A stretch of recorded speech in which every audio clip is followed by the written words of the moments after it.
తిరిగి ప్రజలు పూర్తి స్థాయిలో నాకు తెలిసినంత వరకు మహారాష్ట్ర గుజరాత్ విడిపోయినప్పుడు జరిగినటువంటి ఎన్నికల తర్వాత ఇంత ల్యాండ్ సైడ్ విక్టరీ ఒక పార్టీకి రావడం అనేటువంటిది, ఒక అలయన్స్కు రావడం అనేటువంటిది ఇది మొదటిసారి.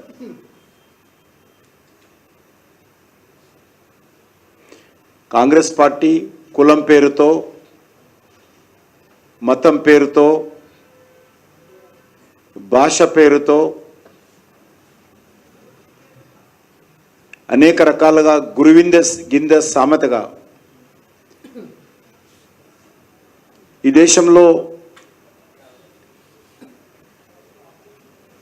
అన్ని రకాల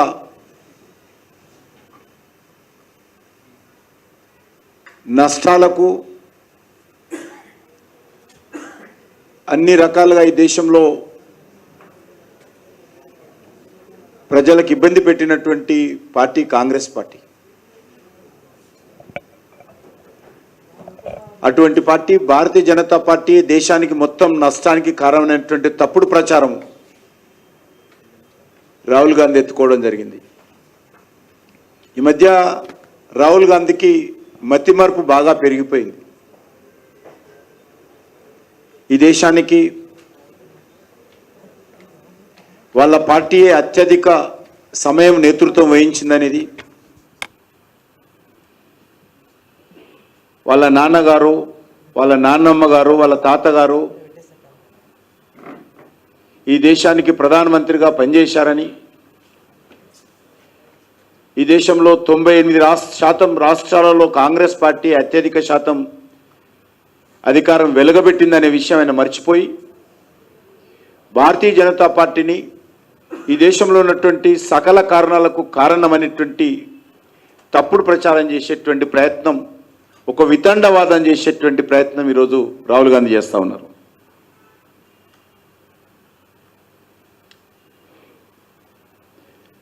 రాహుల్ గాంధీ చిలక పలుకులకు, గురువింద గింజ సామెతకు మరి ఏమాత్రం ప్రజలు స్పందించలేదు. కాంగ్రెస్ పార్టీ రాహుల్ గాంధీ యొక్క దుష్ప్రచారం మరొకసారి అర్థమైంది.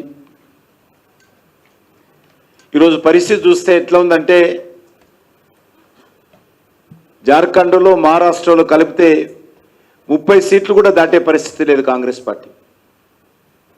జార్ఖండ్లో మహారాష్ట్రలో 2 రాష్ట్రాలు వచ్చినటువంటి ఎమ్మెల్యే స్థానాలు చూస్తే 30 సీట్లు కూడా దాటే పరిస్థితి లేదు.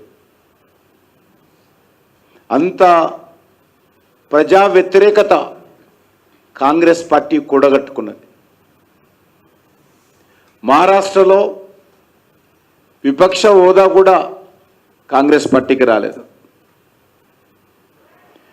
మోడీ గారి నాయకత్వంలో డబుల్ ఇంజన్ సర్కారు పట్ల ప్రజలకు ఉన్నటువంటి నమ్మకాన్ని ప్రజలు అద్భుతమైనటువంటి తీర్పు ఇవ్వడం జరిగింది.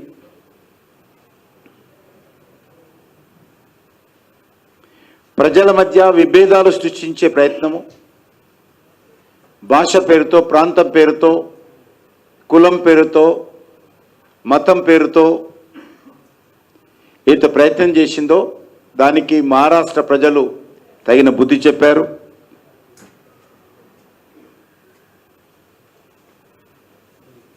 రాజ్యాంగాన్ని చేతపట్టుకొని మహారాష్ట్ర ఎన్నికల్లో కాంగ్రెస్ పార్టీ నాయకులు విష ప్రచారం చేశారు. ఎందుకంటే మహారాష్ట్రలో డాక్టర్ బాబాసాహెబ్ అంబేద్కర్ను సమర్థించేటువంటి వ్యక్తులు, సంస్థలు అత్యధికంగా ఉంటాయి. ఊరూరా డాక్టర్ బాబాసాహెబ్ అంబేద్కర్ పేరు మీద పెద్ద ఎత్తున కులాలకు అతీతంగా పనిచేసేటువంటి వర్గాలు ఉంటాయి. అటువంటి మహారాష్ట్రలో డాక్టర్ బాబాసాహెబ్ అంబేద్కర్ రూపకల్పన చేసినటువంటి రాజ్యాంగాన్ని చేతపట్టి ఊరూరా ప్రచారం చేసినప్పటికీ కాంగ్రెస్ పార్టీ యొక్క అబద్ధాలను, అసత్యాలను ప్రజలు నమ్మలేదు. ఎస్సీ సీట్లలో తీసుకున్నా, ఎస్టీ సీట్లలో తీసుకున్నా, బీజేపీకి సంబంధించినటువంటి ఎన్డీఏ భాగస్వామ్య పార్టీలు మెజార్టీ సీట్లు పొందడం జరిగింది.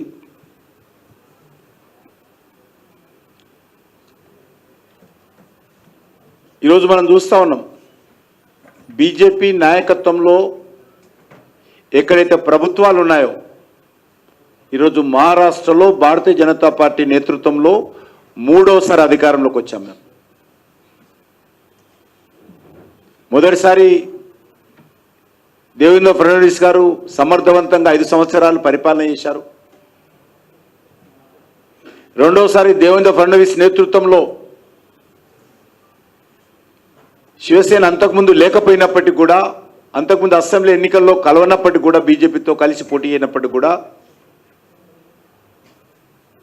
అనేక మంది యొక్క కోరిక మేరకు, ప్రజల ఆకాంక్షల మేరకు బయట ఉన్నటువంటి శివసేనను తీసుకొని 5 సంవత్సరాల క్రితం ఎన్నికల్లో పోటీ చేసి గెలిచిన తర్వాత, ఫలితాలు వచ్చిన తర్వాత ముఖ్యమంత్రి కుర్చీ కోసం ప్రజలకు వెన్నుపోటు పొడిచి ఉద్ధవ్ ఠాక్రే నేతృత్వంలో కాంగ్రెస్ పార్టీ, శరద్ పవార్ చక్రం తిప్పి బీజేపీని అధికారం నుంచి దూరం చేసేటువంటి ప్రయత్నం చేశారు.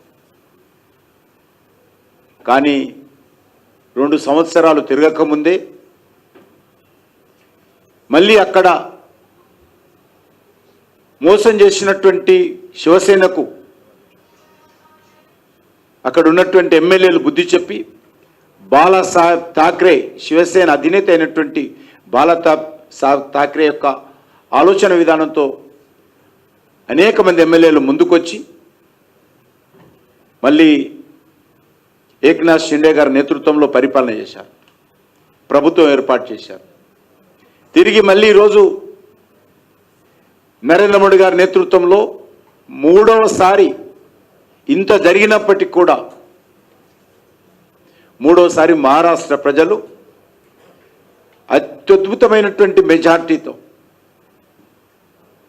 ఈరోజు అధికారంలో రావడం అనేటువంటిది మనం చూస్తూ ఉన్నాం.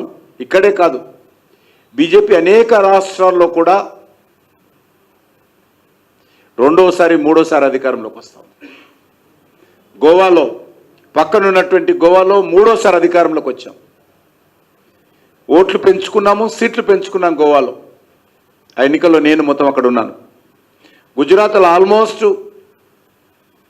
మరి వరుసగా గత 5-6 టర్మ్స్గా భారతీయ జనతా పార్టీ వరుసగా గెలుస్తూ ఉంది.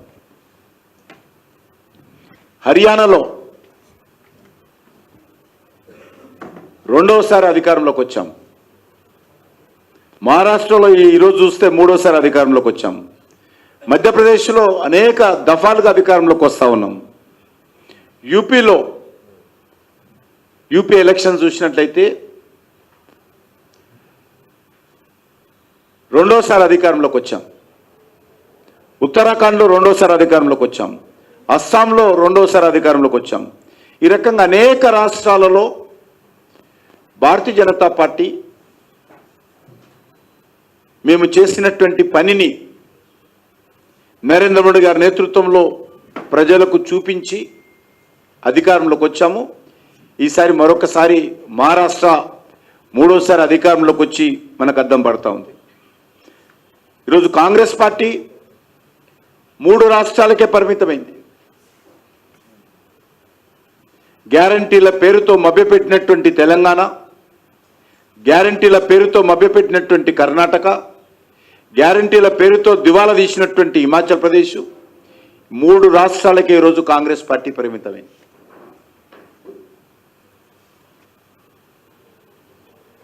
అంతేకాదు ఈరోజు అనేక రకాల బై ఎలక్షన్స్లో ఇక యూపీ మాదే అని చెప్పి ప్రచారం చేసుకున్నటువంటి సమాజ్వాదీ పార్టీ, విచిత్రం ఏంటంటే 9 శాసనసభ స్థానాలకు ఉప ఎన్నికలు జరిగితే కాంగ్రెస్ పార్టీ భారతీయ జనతా పార్టీని అడ్డుకోవాలి, భారతీయ జనతా పార్టీ గెలవకూడదు అని చెప్పి ఒక్క సీటు కూడా పోటీ చేయకుండా 9కి 9 సీట్లు సమాజ్వాదీ పార్టీకి కాంగ్రెస్ పార్టీ అప్పగించింది బై ఎలక్షన్స్లో. అయినప్పటికీ కూడా అక్కడ 7 సీట్లు, 9 సీట్లలో 7 సీట్లు భారతీయ జనతా పార్టీ మాకు అలయన్స్ పార్టీ గెలిచింది.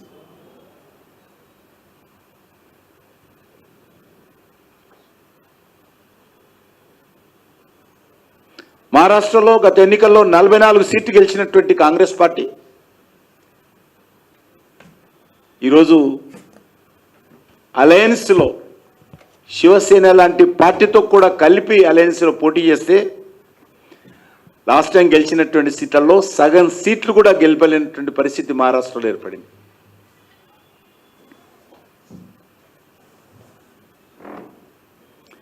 చాలా నవ్వు వస్తుంది మహారాష్ట్ర ఎన్నికలు చూస్తే. ఎన్నికలు ఫలితాలు రాకముందే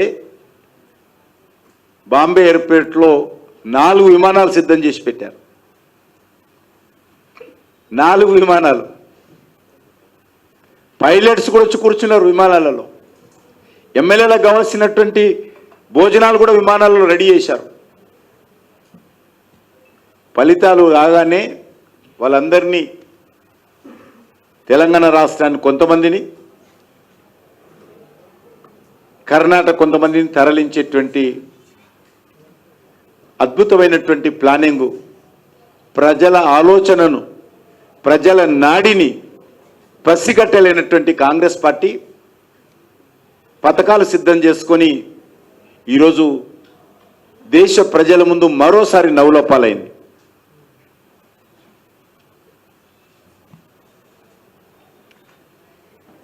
శివసేన ఉద్ధవ్ ఠాక్రే నేతృత్వంలో ఉన్నటువంటి శివసేన, ఒరిజినల్ శివసేన కాదు, బాలాసాహెబ్ ఠాక్రే శివసేన ఏక్నాథ్ షిండే నేతృత్వంలోకి వెళ్ళింది. పార్టీ పేరు కానీ పార్టీ గుర్తు కానీ ఏక్నాథ్ షిండే గారి నేతృత్వంకి వెళ్ళింది. ఉద్ధవ్ ఠాక్రే నేతృత్వంలో ఉన్నటువంటి పార్షియల్ శివసేన రాహుల్ గాంధీతో కలిసి బాలాసాహెబ్ ఠాక్రే యొక్క సిద్ధాంతాలకు, ఆయన లక్ష్యాలకు, ఆయన స్ఫూర్తికి విరుద్ధంగా కాంగ్రెస్ పార్టీతో ఓటు బ్యాంక్ రాజకీయాల్లో పాల్పడేటువంటి వ్యక్తులతో, శక్తులతో కలిసినందుకు మహారాష్ట్ర ప్రజలు, ముఖ్యంగా బాలాసాహెబ్ ఠాక్రే శివసేన అధినేత బాలాసాహెబ్ ఠాక్రే పట్ల విశ్వాసం ఉండేటువంటి ఓటర్లందరూ కూడా మూకుమ్మడిగా నరేంద్ర మోడీ గారి నేతృత్వంలోని ఎన్డీఏ పార్టీలకు మద్దతు ఇచ్చారు. ఇది చాలా మార్పు, స్పష్టమైనటువంటి మార్పు మహారాష్ట్రలో కనిపించింది.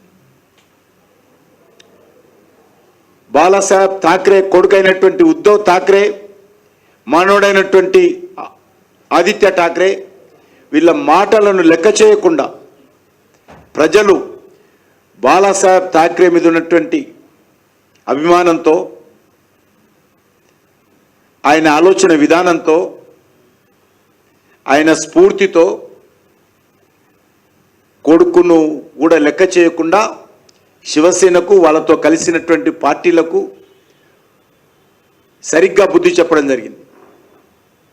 ఈరోజు ఆ వచ్చిన కొన్ని సీట్లు, ఉద్ధవ్ ఠాక్రేకి వచ్చినటువంటి కొన్ని సీట్లు కూడా శివసేన ఓట్లు కాదు, అది శివసేన వ్యతిరేక ఓట్లతో ఆ సీట్లు వచ్చాయి. కూడా నిజమైనటువంటి శివసేన టోటల్గా నరేంద్ర మోడీ గారి నేతృత్వంలో ఇండియా పక్కన చేరింది.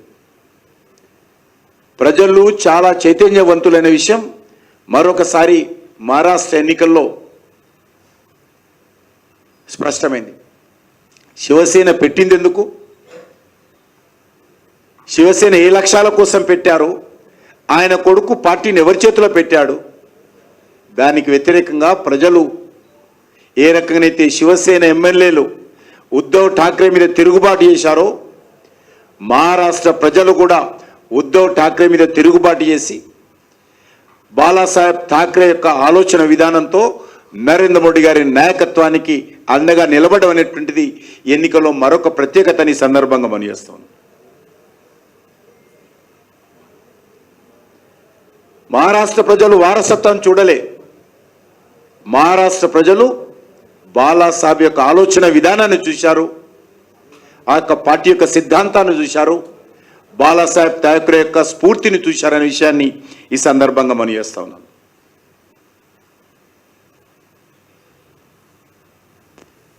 మహారాష్ట్ర ఎన్నికల్లో రాజకీయ అవకాశవాదం, అహంకారంతో మునిగిపోయేటువంటి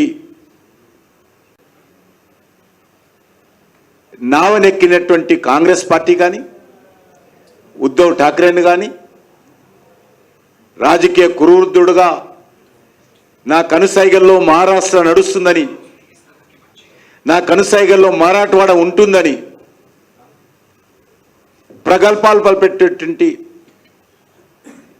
శరద్ పవార్ గారి పట్ల కూడా ప్రజలు ఏ రకంగా తీర్పునిచ్చారో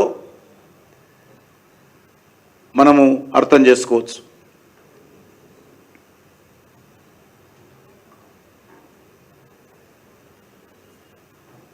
నూట 2 సీట్లలో పోటీ చేసినటువంటి కాంగ్రెస్ పార్టీ ఇంకా సీట్లు వస్తా ఉన్నది, తగ్గుతా ఉన్నది. ఇంకా 18 సీట్లు 20 సీట్లకు చేరుకున్నది.